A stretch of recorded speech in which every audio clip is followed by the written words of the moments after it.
Eh bien, salut à tous! Aujourd'hui, on se retrouve pour analyser le dernier trailer du film Aladdin. J'aimerais, avant de débuter cette analyse, ouvrir une petite parenthèse envers la hype que j'ai envers le film. Depuis la diffusion du deuxième trailer, dans lequel on voyait pour la première fois le génie, le film me hype beaucoup. Je me souviens qu'après avoir vu le deuxième trailer, j'avais passé une excellente journée.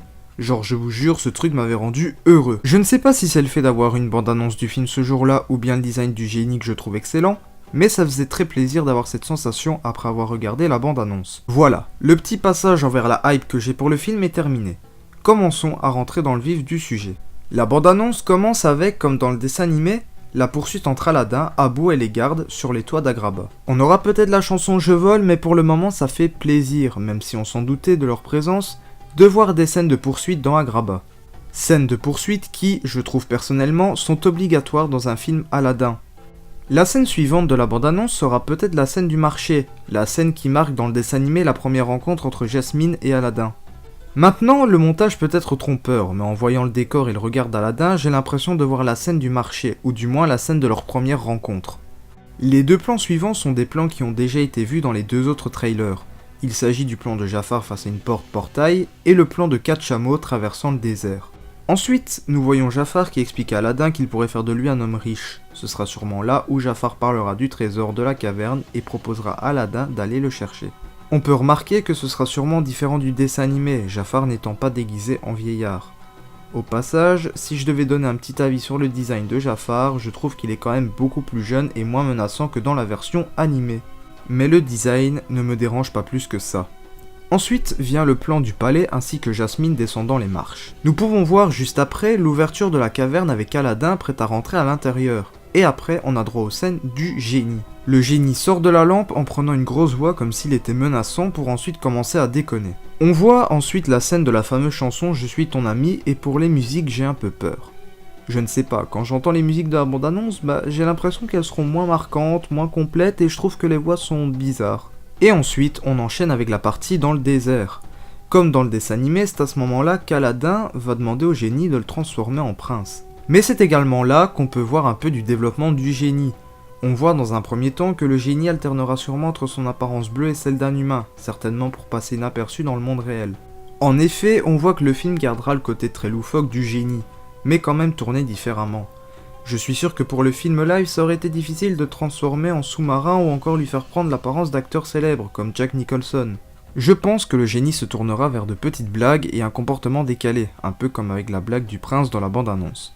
On peut voir également Aladdin en costume de prince, mais aussi entendre une phrase que je trouve très importante, dite par le génie à Aladdin. Tu as l'air d'un prince en apparence, mais je n'ai rien changé à celui que tu es à l'intérieur. On voit également Aladdin se faire pousser par la magie du génie, sûrement pour l'inciter à faire le premier pas envers Jasmine. Blague à part, on voit le logo de Disney partir en poussière, et ça me fait penser au claquement de doigts de Thanos. Enfin bref. Ensuite vient la fameuse scène de la chanson Ce rêve bleu, et pour le coup je trouve que la voix de Jasmine va parfaitement avec la chanson, mais pas celle d'Aladdin.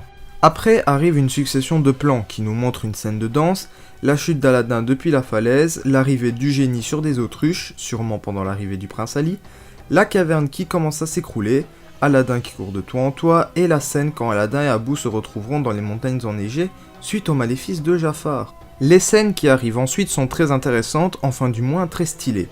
Il s'agit pour la première d'Abu rattrapant la lampe.